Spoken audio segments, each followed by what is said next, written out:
The rain came down in sheets that November evening, turning the city streets into rivers of neon reflections and forgotten dreams. I sat in my car at the intersection of 5th and Madison, watching a woman collapse against a storefront window, her body folding like paper in the wind. People walked past her, business suits with expensive umbrellas, teenagers glued to their phones, couples laughing under shared canopies. Nobody stopped. Nobody even slowed down. And I almost didn't either. Almost. But something in the way her hand pressed against the glass, fingers splayed like she was reaching for something invisible, made me pull over. I didn't know then that this moment would crack open my carefully constructed life and show me what it means to actually be human. Her name was Sarah, though I wouldn't learn that until much later. When I first approached her, she looked up at me with eyes that had seen too much, the kind of eyes that belong to old soldiers or emergency room nurses, not to a woman who couldn't have been more than 35. She was drenched, her thin jacket plastered to her frame, and she was shaking so violently I thought she might be having a seizure. "I'm fine," she said before I could ask, her voice barely audible over the rain. "Please, I'm fine." But she wasn't fine. Nobody sits in a downpour in November and calls themselves fine. I crouched down beside her, feeling the cold water seep through my jeans, and for the first time in years, I didn't think about my dry cleaning bill or my dinner reservation or the meeting I was already late for. "Let me help you," I said. She laughed then, a sound so hollow it made my chest ache. "Nobody helps. Not really." I should have been offended, but I wasn't. Because she was right. I'd walked past hundreds of people just like her. I'd perfected the art of looking away, of convincing myself that someone else would help, that I was too busy, too important, too separate from their struggles. I'd become an expert at not seeing. "Well, I'm nobody then," I told her. "And I'm helping." That's how it started, with a stranger's refusal to be fine and my sudden inability to walk away. I got her into my car, turned the heat up high, and drove her to the nearest coffee shop. She didn't want to go at first, kept insisting she'd be okay, that she just needed a minute. But when I mentioned hot coffee and somewhere dry to sit, she nodded, and I caught something in her expression that looked like relief mixed with disbelief. The coffee shop was one of those generic chains that dot every corner in America, all faux leather and ambient music designed to make you forget you're just another transaction. But that night, it felt like sanctuary. We sat in the back corner, and I watched Sarah wrap her hands around a steaming mug, her whole body angled toward its warmth like a plant toward sunlight. "You don't have to stay," she said, not meeting my eyes. "I know. Most people would have left by now. I'm not most people," though even as I said it, I knew it was a lie. I was exactly like most people. I was just having a temporary moment of conscience. Sarah started talking then, slowly at first, like someone testing ice on a frozen lake. She told me about her daughter, Emma, who was 7 and staying with a friend because Sarah had lost their apartment 3 weeks ago. She told me about the factory job she'd lost when the plant moved overseas, about the temp work that dried up, about the eviction notice and the landlord who wouldn't listen. She told me about sleeping in her car until someone broke the window and stole everything, about the shelter that was full, about the system that was supposed to help but kept telling her to wait, to fill out forms, to come back tomorrow. "Tomorrow," she said, her voice breaking. "There's always a tomorrow. But Emma asks me every night when we can go home, and I don't know what to tell her anymore. I don't know how to explain that home is just gone." I sat there, my expensive coffee untouched, feeling my privilege like a weight around my neck.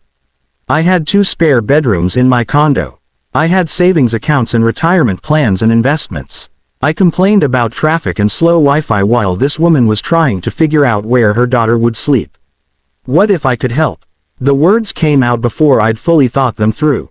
Sarah looked at me then, really looked at me, and I saw the fear in her eyes. Not hope, fear. Because hope is dangerous when you've been disappointed too many times. How? I didn't have an answer. Not a good one. But I pulled out my phone and started making calls. I called my sister who worked in social services. I called my friend Marcus who managed affordable housing units. I called my old college roommate who ran a nonprofit. And somewhere between the 5th and 6th call, something shifted. People started saying yes. Resources started appearing. Doors started opening. By midnight, Sarah had an appointment with a housing counselor, a lead on a job, and a promise of emergency assistance. It wasn't everything. It wasn't even close to everything, but it was something. It was a start. "Why are you doing this?" Sarah asked as I drove her to the friend's house where Emma was waiting. I thought about that question. Really thought about it. Why was I doing this? Was it guilt, obligation, some performative gesture to make myself feel better? "Because you asked for nothing," I finally said. "Everyone else in my life wants something from me. My boss wants more hours. My parents want grandkids. My friends want me to join their causes and sign their petitions and show up to their events. But you just wanted to be left alone in the rain. And that's exactly why you shouldn't be." Sarah was quiet for a long moment. Then she said, "Her teacher told me last week that Emma drew a picture of our family. She drew me and her, standing in front of a house. But the house didn't have a door. Just windows and walls, no way in or out. When the teacher asked her about it, Emma said, 'That's where we're going to live when Mommy finds it.' I had to pull over because my eyes were blurring with tears. I'd spent 32 years on this planet thinking I understood how the world worked, thinking I had problems, thinking I knew what mattered. But I didn't know anything. I didn't know what it was like to look at your child and have no answer. To watch them draw a house with no door because even their imagination couldn't make room for hope.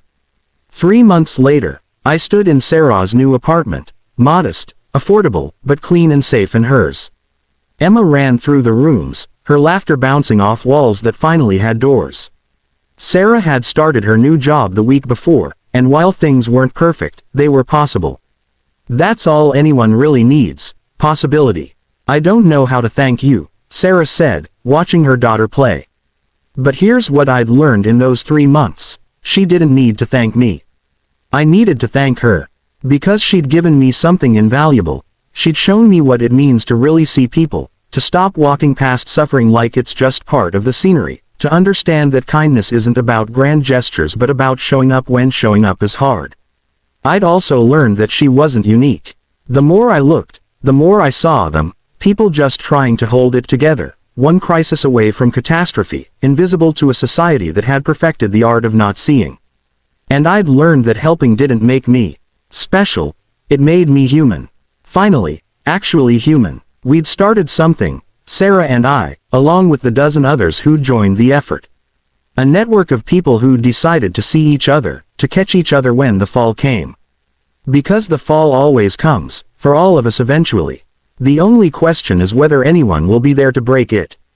Emma ran up to us then, threw her arms around her mother's legs, and said, "Mommy, our house has doors." So many doors. Sarah's eyes met mine over her daughter's head, and in them I saw something I'd been searching for my entire life without knowing it: connection. Real, messy, complicated, beautiful human connection. That rainy November evening, I thought I was saving someone. But the truth is, Sarah saved me. She saved me from a life of looking away, from the comfortable numbness of self-absorption, from the poverty of a heart that had forgotten how to truly give. She reminded me that we're all just one bad break from needing help, and that our humanity isn't measured by what we accumulate but by what we give away.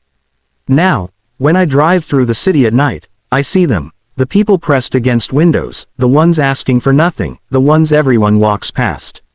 And I stop. Not always, not every time, because I'm still learning, still failing, still human. But I try, I see, I show up, because in the end, that's all any of us can do. Show up for each other. Build houses with doors. Create space for possibility. And remember that every person we pass has a name, a story, a child who draws pictures of home. Her name was Sarah, and she taught me that the most revolutionary act in our disconnected world is simple, terrifying, beautiful kindness. The kind that gets your jeans wet in the rain. The kind that disrupts your dinner plans. The kind that cracks you open and reminds you that beneath all our carefully constructed differences, we're all just trying to find our way home. And sometimes, if we're lucky, we get to help each other find the door.